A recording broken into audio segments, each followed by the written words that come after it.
우리 인생에서 자주 그리고 많이 경험되길 원하는 단어가 있다면 만족함일 것입니다. 그러나 삶을 살아가면서 우리가 더 많이 경험하는 단어는 안타깝게도 부족함입니다.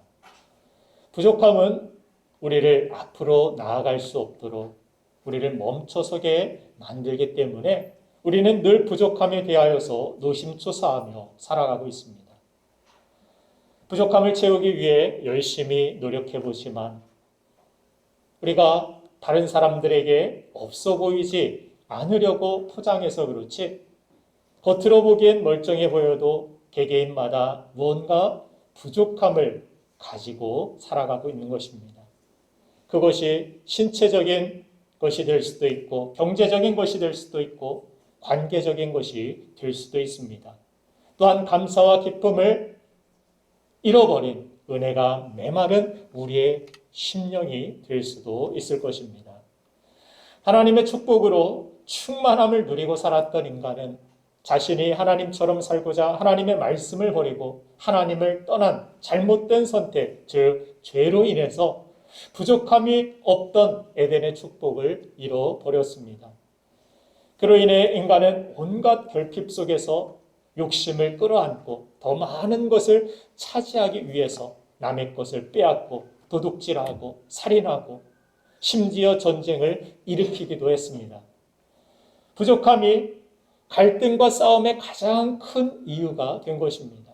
모자람이 있기에 서로 갈등하고 경쟁하고 다투는 것이지 서로 풍성한데 다툴 이유가 무엇이 있겠습니까?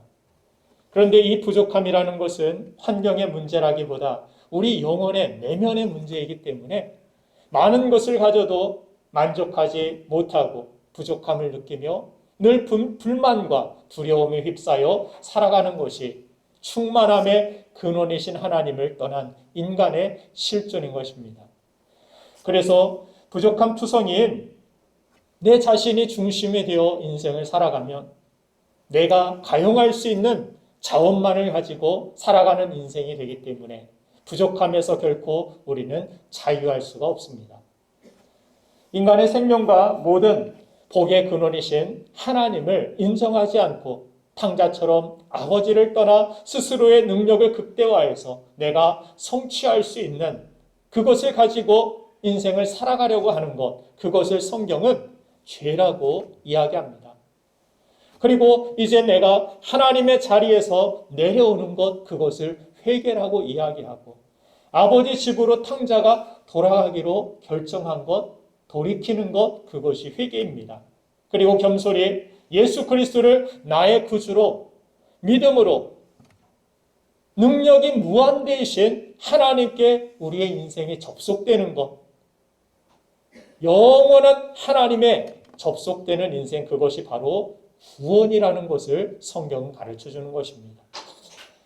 내 한계 안에서 내가 하나님처럼 인생을 살아가는 우리가 이제 돌이켜 아버지 집에 풍족한 그 은혜에 접속되어 살아가는 것, 그것이 바로 구원이라는 사실을 성경은 우리에게 말씀해 줍니다. 그러므로 구원이라는 것은 결핍의 측면에서 보면 본질적으로 부족함으로부터의 해방입니다. 우리의 수명이 부족하고 우리의 삶의 모든 능력과 지혜와 모든 것들이 부족하지만 지혜의 근본이신 무한한 능력을 가지신 영원한 생명을 우리에게 주신 하나님께 접속되어 나아가는 것, 하나님 안에 거하고 우리가 하나님 안에 살아갈 수 있는 것, 그것이 바로 구원이라는 사실을 우리는 성경을 통해 배우게 됩니다. 그런 부족감으로부터 풀려나는 것이 진정한 우리의 삶의 자유이며 이 자유를 주 안에서 누릴 때 시편 기자의 고백과 같이 여호와는 나의 목자시니 내가 부족함이 없으리로다. 이런 고백을 가지고 우리는 세상을 살아갈 수 있는 것입니다. 아이들은 엄마 품에 접속되어 있는 한 부족감에 시달리지 않습니다. 어린아이 같아야 천국에 갈 수 있다라는 예수님의 비유 말씀처럼 내 자신을 부인하고 하나님께 의존적인 태도를 우리가 가지게 될 때 우리는 비로소 하나님 품 안에 거하여서 하나님을 경험하는 인생, 근심하고 낙심하는 인생이 아니라 그 품 안에서 찬송하는 인생, 감사하는 인생, 기뻐하는 인생, 자유하는 인생을 살아갈 수 있는 것입니다. 그리할 때 세상의 것에 우리는 매이지 않고 연연하지 않고 세상을 초월하는 존재, 이 땅에서도 하나님의 나라에서 사는 삶을 살아갈 수 있는 것, 그것이 그리스도인의 삶, 그것이 바로 구원받은 자들의 삶의 모습임을 성경은 우리에게 가르쳐 주는 것입니다. 그래서 예수 그리스도의 놀라운 은혜와 그 사랑과 성령의 능력을 경험했던 제자들, 사도들의 삶의 모습들을 바라보면 세상에 감당할 수 없었던 사람이라고 이야기합니다. 세상의 어떤 핍박과 어떤 유혹과 어떤 환경 속에서도 그들은 굴하지 않고 찬송하고, 오히려 바울은 감옥에서 여러 가지 고통과 고초를 당하였지만 그 가운데서도 기뻐하고 기뻐하라고 찬송하며 감사하며 하나님 앞에 영광을 돌렸던 그 모습이 바로 이 세상을 이기며 살아가는 주님 품 안에 안긴 하나님의 영원에 접속된 예수 그리스도로 인하여서 만족하고 감사하고 기뻐할 수 있는 그리스도의 삶의 능력임을 우리는 배울 수 있는 것입니다. 그래서 이 땅에서도 하나님의 나라가 임하고 하나님의 나라 안에서 그분 안에서 세상을 살아가는 것, 그것이 바로 구원이라는 사실입니다. 구원은 죽어서만 필요한 것이 아닙니다. 구원의 그 능력은 우리가 이 땅을 살아가는 동안에도 하나님 품 안에 안겨 하나님의 나라 안에서 누리고 맛보며 살아가야 할 그러한 놀라운 축복이며 은혜인 줄로 믿으시기 바랍니다. 그래서 교회는 하나님께 접속되어서 구원을 경험하는 곳이 되어야 되고, 또한 성도는 자신이 주인 되어 근심과 두려움에 살아가는 사람들을 구원받을 수 있도록 도와주는 그러한 축복의 통로가 되어야 하는 것입니다. 우리 교회와 성도가 그 구원을 경험하고 또한 많은 영혼들을 구원하는 데 쓰임받는 그러한 거룩한 삶이 되기를 간절히 축복합니다. 그러므로 구원의 시작은 어디에서 시작되느냐? 결핍, 부족함, 없음에서 시작된다라고 말씀드릴 수 있습니다. 고대 시대의 불임, 아이를 갖지 못한다는 것은 그 가정에 미래가 없다라는 것을 뜻합니다. 게다가 오늘 본문에 나오는 이 마누아라는 사람, 삼손의 아버지 이 마누아라는 사람은 미약한 단지파의 사람이었음을 성경은 기록합니다. 또한 그가 사는 지역의 이름이 소라라고 기록되어 있는데, 히브리어로 소라의 뜻은 비참하다라는 그런 뜻입니다. 미약한 단지파로 비참한 환경 속에서 게다가 아이를 잉태할 수 없어서 미래가 없는 그 가정, 얼마나 답답한 가정의 삶의 모습이었겠습니까?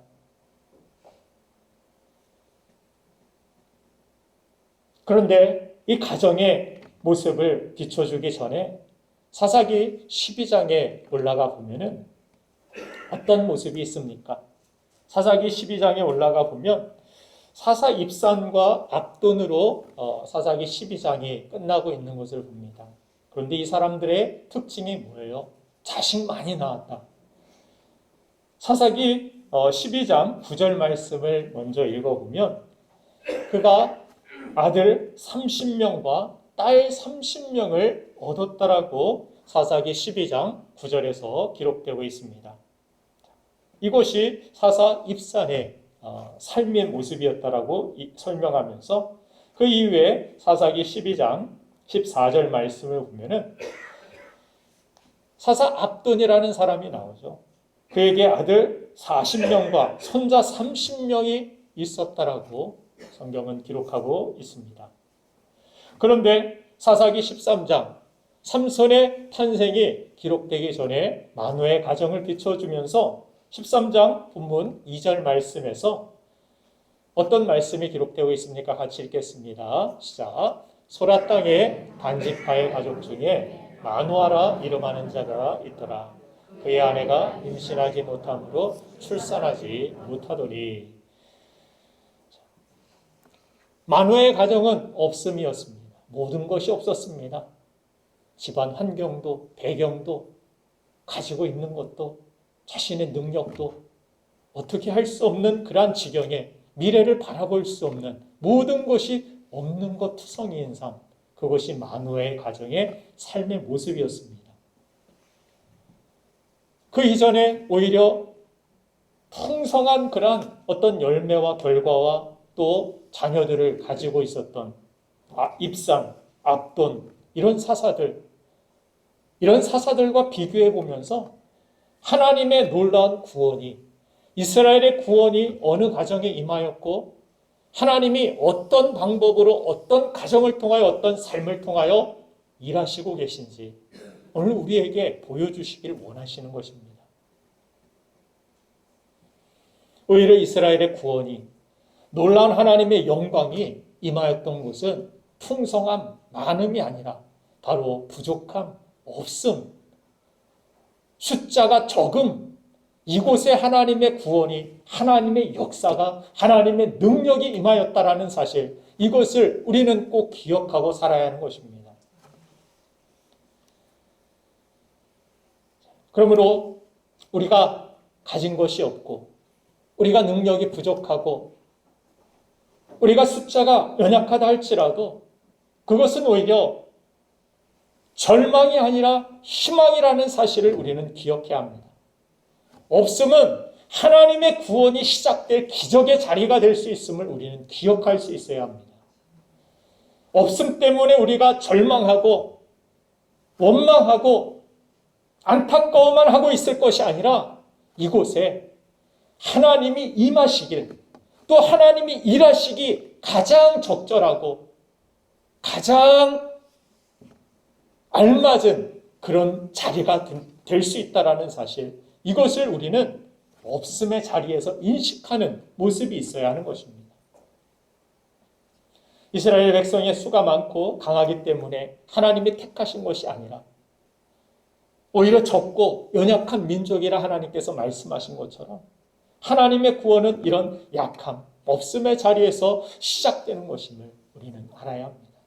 여러분들 가운데 왜 나는 남이 가지고 있는 것이 많지 않을까? 나에게는 왜 이런 것들이 없지?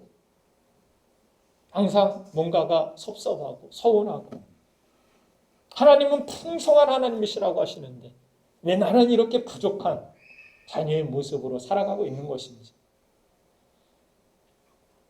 하나님이 때때로 불공평하신 것 같다라는 그런 생각이 들고 답답한 그런 마음이 있음을, 그런 상황에 처하신 분들이 계실 수도 있을 것입니다.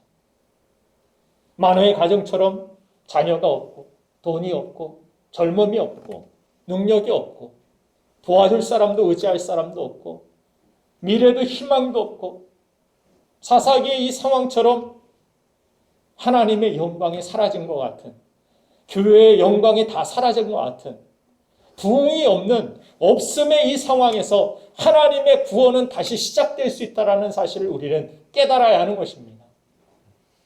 마태복음 5장 3절에서 예수님이 복의 시작점이 어디인지를 말씀하시죠. 같이 한번 읽겠습니다. 시작.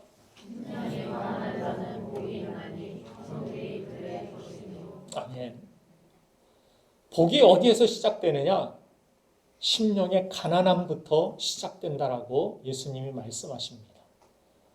심령의 가난, 그 없음, 내 안에 은혜가 없습니다.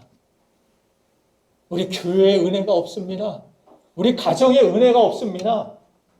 이것은 절망의 자리도 아니고 정죄할 만한 대상도 아니라는 것입니다. 이것은 오히려 복이 시작될 수 있는 자리이고 천국이, 하나님의 나라가 임하는 그 영광의 자리가 될 수 있다는 사실을 우리에게 가르쳐 주시고 계시는 것입니다. 그러므로 우리가 가지고 있는 것이 부족하고 적고 연약하고 나는 이것이 없고 우리 가정은 이것이 없고 교회는 이것이 없고 없고 없다라고 한탄하지만 마시고 이곳에서 하나님의 구원이, 하나님의 역사가, 하나님의 나라가 시작될 수 있다는 사실, 이것을 믿는 믿음이 우리에게 있기를 간절히 소망합니다. 예수님의 기적은 빈들에서, 빈손에서, 빈 배에서 나타나지 않았습니까? 예수님의 제자들도 은과 금은 내게 없지만 내게 있는 것 곧 나사렛 예수의 이름으로 일어나 걸으라 할 때 안진뱅이가 일어나 걷지 않습니까? 내게는 돈도 없습니다. 내게는 금도 없습니다. 내게는 이것도 없습니다. 그러나 내게 있는 것 예수의 이름. 오히려 금이 없어서 은이 없어서 예수의 이름만, 나에게는 이것밖에 남은 게 없습니다. 주님밖에 없습니다. 이 상태, 없음의 이 상태가 간절하게 하나님만을 붙들고 간절하게 하나님만을 찾고 하나님만을 의지하는 이 믿음의 상태가 하나님이 일하시기 딱 좋은, 가장 좋은 상태라는 사실을 우리는 기억해야 한다는 사실입니다. 우리가 사는 이 사회는 늘 우리를 향해서 자신의 능력을 증명해 보라고 요구합니다. 대학을 갈 때든 직장을 들어갈 때든 뭐 직장 생활을 하면서도 자신의 능력을 끊임없이 증명하기를 위해 우리는 애쓰며 살아가야 합니다. 또 우리 자신도 알게 모르게 다른 사람들에게 자신을 능력 있는 사람으로 보이기 위해서 있어 보이려고 애를 쓰기도 합니다. 세상의 자기 증명의 2대 주제가 돈과 건강 아닙니까? 그래서 우리가 가난하거나 병들면 부끄러워하고 하는 우리 자신의 모습을 봅니다. 왜 그렇습니까? 실패자로 보이기 때문에. 세상의 기준으로 보았을 때.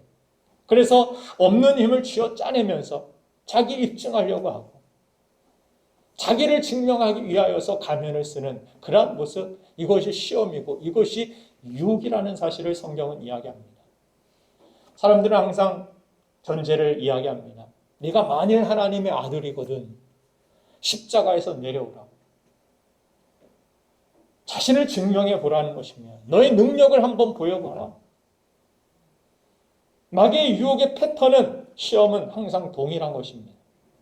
광야의 시험도 동일했습니다. 예수님에게 마태복음 4장 3절에서 내가 만일 하나님의 아들이거든 돌을 떡으로 만들어 먹어라. 마태복음 4장 6절에서도 내가 만일 하나님의 아들이거든 뛰어내리라.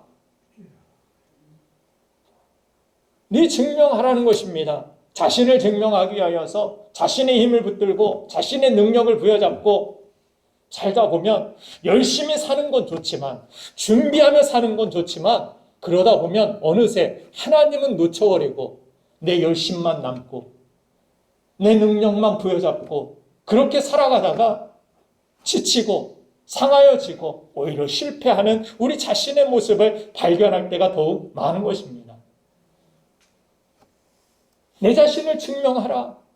이 패턴을 따라서 우리가 살다 보면, 이 유혹을 따라 살다 보면 정작 주어진 사명은 이루어버리고 십자가의 사명은 져버리고, 그래 나 하나님의 아들이다. 우리는 세상에서 내가 얼마나 뛰어난 사람인지 자기 증명하라고 부르심을 받은 것이 아닙니다. 약할 때 강함 되시는 예수 그리스도를 증명하라고 우리 성도들은 부르심을 받은 줄로 믿습니다. 나를 증명하는 인생이 아니라 예수를 증명하라고, 예수를 증거하라고 우리 하나님 앞에 부르심 받은 사람들입니다. 그렇기 때문에 내가 보기에 힘줄 필요 없어요. 내가 누구인지 세상에 나타낼 필요 없습니다. 내가 원하는 것은 나를 통해서 그것이 강함이 되었던 약함이 되었던 어떤 상황에서도 예수님만이 나타나길 원하고 예수님의 이름이 증거되길 원하고 예수님의 뜻이 이루어지길 원하는 바른 소망과 바른 목표를 가지고 이 세상을 살아가는 크리스찬이 되어야 된다는 사실입니다. 바울도 육체의 가시가 실패자로 보이는 부끄러움이 있었던 것 같습니다. 3번이나 떠나기를 간구합니다. 그런데 응답이 무엇이었습니까? 병들어도 가난해도 이것은 주님의 계획, 주님의 뜻을 이루는데 이것은 상관이 없다라는 사실입니다. 오히려 기고만장해지지 않아서 하나님의 능력으로 임하시기 가장 좋은 상태이기 때문에 이 사실을 알고 바울은 기뻐하는 모습을 보게 됩니다. 우리가 하나님의 일을 하면서도 사람의 시선과 판단을 두려워할 때가 많이 있습니다. 전도를 할 때에도 사도들은 금과 은과 다른 것, 나 가진 것 없어도 예수의 이름의 능력을 강력하게 선포하고 담대히 선포하고 자랑스럽게 선포하는 삶을 살아갔지만 우리는 나보다 직장이 더 좋거나 나보다 돈을 더 많이 가진 사람이거나 그런 사람들이 우리 앞에 섰을 때 여러분들 예수의 이름은 나 당신보다 돈 없지만 당신보다 건강도 없지만 직장도 안 좋지만 나 백수지만 예수 믿으세요. 여러분들 담대히 이렇게 증거하고 계십니까? 전도는 부자만 하는 거예요? 세계 최고의 부자가 되면 그때 전도하는 것입니까? 세계에서 제일 좋은 직장 들어가면 전도하는 거예요? 그게 우리의 증명입니까? 많은 사람들이 그렇게 기도하곤 합니다. 나 이렇게 성공하면 그때 주일 열심히 할게요.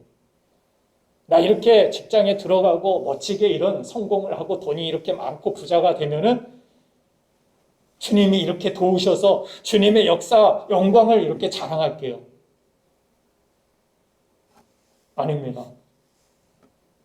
지금 하지 못한다라면 연약할 때, 지금 부족할 때, 지금 없을 때 주님의 이름이 자랑스럽지 못하고 주님의 이름을 영광스럽게 우리가 그렇게 나타내고 살아가지 못한다라면 여러분들은 자기 증명하는 그러한 일에 예수의 이름을 사용할 뿐입니다.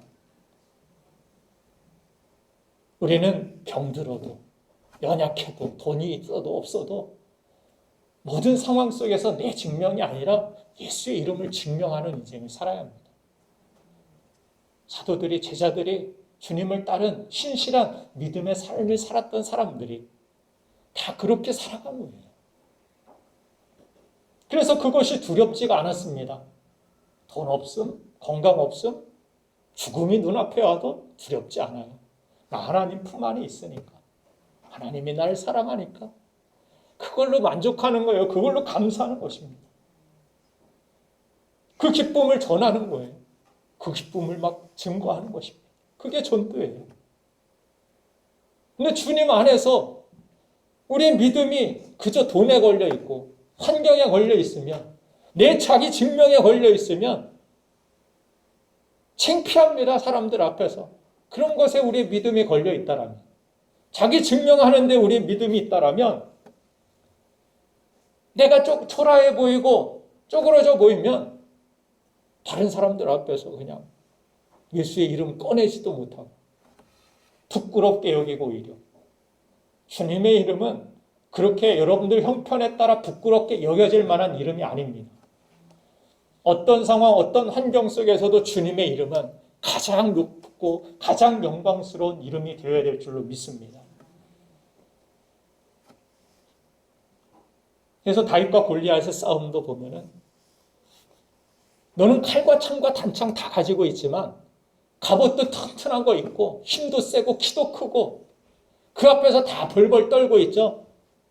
자기가 가진 거 바라보니까 비교해 보니까 초라해 보이니까 그 수많은 이스라엘 군대 그 앞에 있어도 한 사람도 골리앗 앞에 나가지 못합니다. 그러나 다윗 한 사람 나는 만군의 여호와 이름 가지고 내게 나아가겠다. 나는 칼과 창과 단창 없지만 나에게 예수의 이름이 있어. 그는 하나님 나라 안에서 살고 있었던 거예요. 그곳에 구원이 임하고 그곳에 하나님의 능력이 임하고 기적이 임하고 하나님의 도우심이 있고 하나님의 승리가 주어진 것입니다. 이렇게 우리는 살아가야 되는 거예요. 우리 그리스도인의 승리는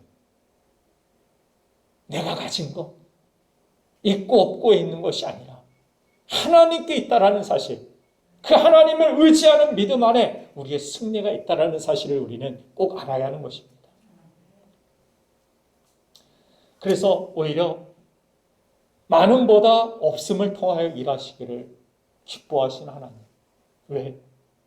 많은 것 가지고 일하면 나중에 난 많은 것 가지고 일했어. 그러니까 잘 되더라. 다른 사람들도 저 사람은 많으니까 저렇게 해냈지. 뭔가가 자원이 많고 뭔가가 재능이 많고 은사가 많고 그러니까 뭔가가 된 것이지. 하나님은 그렇게 일하시기를 기뻐하시지 않는다라고 성경은 말씀합니다. 오히려 초라하고 부족하고 연약한데 어떻게 저 사람이 해냈지? 알고 보니까 하나님 앞에 기도했대. 하나님을 믿고 의지했대. 그랬더니 하나님께서 합력하여 선을 이루어주셨대. 하나님이 드러나고 하나님이 나타나고 하나님이 영광 받으실 만한 그런 일들이 될 수 있도록 오히려 작은 곳을 택하시고 연약한 곳을 택하시고 말구유를 택하시고 하나님의 영광은 그런 곳에 있다라는 사실. 그러므로 여러분들이 없다라는 것을 그것은 부끄러운 것이 아닙니다. 남보다 적게 가지고 남보다 실패가 많고 남보다 연약한 것을 가지고 있다는 거 그것은 부끄러워할 것이 아니에요. 하나님이 오히려 더 크게 역사하실 수 있는 기회가 될 수 있다는 사실 이것을 우리는 놓치지 말아야 하는 것입니다. 마귀의 음성에 귀 기울이지 마세요. 너 그렇게 없으니까 못하는 거야. 내게 있는 거 봐. 다른 사람 있는 거 가지고 있어? 칼 있어? 너 창 있어? 단창 있어? 너 못해. 너 세상과 싸워서 부딪혀서 승리 못해. 골리앗하고 싸웠다가 죽을 거야. 실패할 거야. 움츠려들게 하고. 마귀의 음성이란 이것을 마귀의 음성에 귀를 기울이면 우리는 앞으로 나아갈 수 없습니다. 절대 승리할 수 없습니다. 그러나 나는 없지만 나는 부족하지만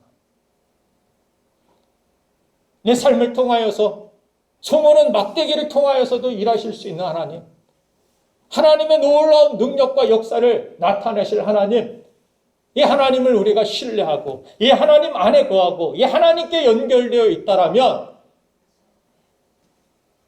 우리의 구원은, 우리의 승리는 여러분들이 가진 없음에서 시작된다라는 사실. 이것이 하나님의 은혜이고 하나님의 놀라운 축복인 줄로 믿습니다. 그러므로 우리 그리스도인의 삶의 모든 결핍의 문제 가운데서도 하나님의 역사와 하나님의 구원이 시작될 수 있다는 사실을 우리가 깨닫고 어떤 태도가 필요합니까? 언제 예수님의 능력과 예수님의 기적이 임합니까? 사사기 13장 8절 말씀을 보니까 마노아가 이스라엘 백성들이 다 범죄하여서 13장 1절은 목전에 악을 행하였으므로 여호와께서 그들을 40년 동안 블레셋 사람의 손에 넘겨주었다.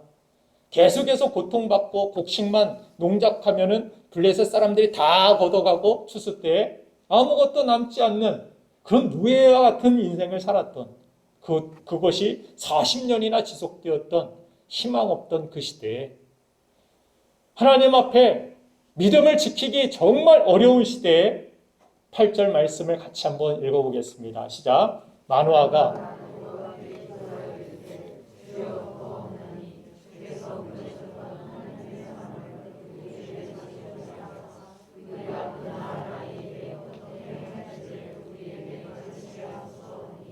아멘. 마노아는 그 어려운 신실함을 지키기 어려운 때에도 하나님 앞에 끊임없이 기도했습니다. 그 오래된 40년 동안의 어려운 환경과 게다가 미약한 집하고 위험한 지역에서 비참한 소라 지역에서 살고 있었고 자식도 가질 수 없는 환경에 놓여 있었음에도 불구하고 하나님 앞에 그는 끊임없이 소망을 가지고 기도하고 있었습니다. 다른 사람들이 기도 안 하고 하나님 앞에 목전에 악을 다 행하는 이스라엘 사람들, 그렇게 다른 크리스찬들이 다 그렇게 살아도 나는 그렇게 살지 않고 하나님께만 소망을 두고 기도하며 신실한 믿음을 지키며 살았던 것입니다. 또한 그의 모습이 사사기 13장 19절 말씀에 기록되고 있는데 사사기 13장 19절 말씀을 같이 한번 읽어보겠습니다. 시작. 이에 마노아가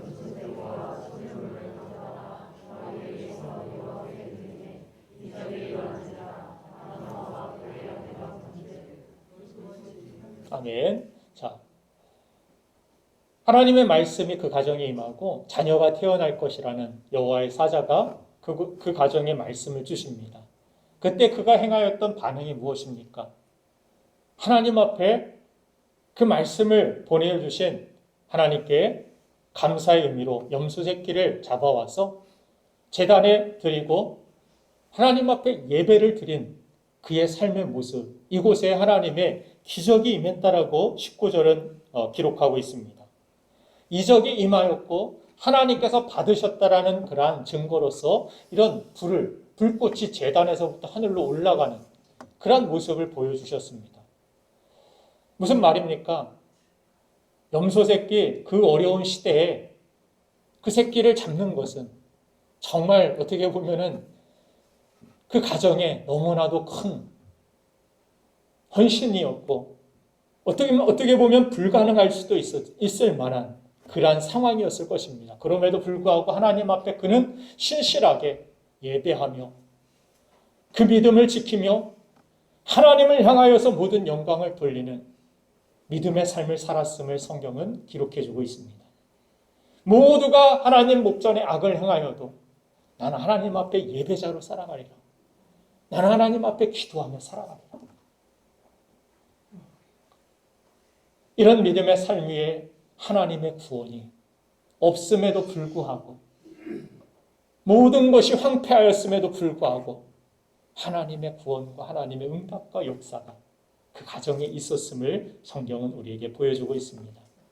그렇게 삶으로 하나님 앞에 신실하게 믿음으로 반응한 이 마노아의 가정에 사사기 13장 18절의 말씀에 하나님의 이름, 예수 그리스도의 이름인데 그 이름을 밝혀주시는 모습이 기록되고 있습니다. 18절 말씀을 같이 한번 읽겠습니다. 시작. 여호와의 사자가 그에게 이르되 어찌하여 내 이름을 묻느냐? 내 이름은 기묘자라 하니라. 아멘. 이사야서 말씀과 같이 예수 그리스도의 이름이 기묘자요, 묘사요, 전능하신 하나님의 거룩한 이름임을 우리에게 나타내고 있습니다. 이 기묘자라는 것은 놀라운 이름이라는 거예요. 원더풀, 놀라운 이름, 놀랄 만한 그런 우리의 삶의 변화와 영광과 기적을 베푸시는 주님의 이름이라는 사실입니다. 사랑하는 여러분들, 부족할수록 연약할수록 삶이 어려울수록 더욱 기도하고 더욱 예배하며 더 말씀대로 순종하면서 믿음의 신실함을 지키고 살아가게 되기를 간절히 바랍니다. 모든 것이 없음에도 불구하고 신실하게 하나님께 소망을 두고 예배할 수 있다면, 그렇게 기도할 수 있다면, 순종할 수 있다면 없음에서 시작된 이 마노아의 가정이 하나님의 기적으로 결국 기묘자인 원더풀로 끝나는 인생이 되는 것처럼 우리에게 있는 없음은 결코 절망이 아니라 하나님을 경험하는 기회의 자리가 될 줄로 믿습니다. 내 부족함 때문에 자만하지 않고 늘 겸손하게 하나님만 의지하여 살아갈 수 있다면 내게 있는 부족함은 더 이상 부족함이 아니라 하나님이 채워주실 능력의 공간이 될 줄 믿습니다. 불가능한 것을 가능하게 만드시는 예수님의 원더풀, 예수님의 기적을 맛보며 살아가는 저와 여러분들 모두가 되기를 주님의 이름으로 축원드립니다. 이 시간 기도하겠습니다.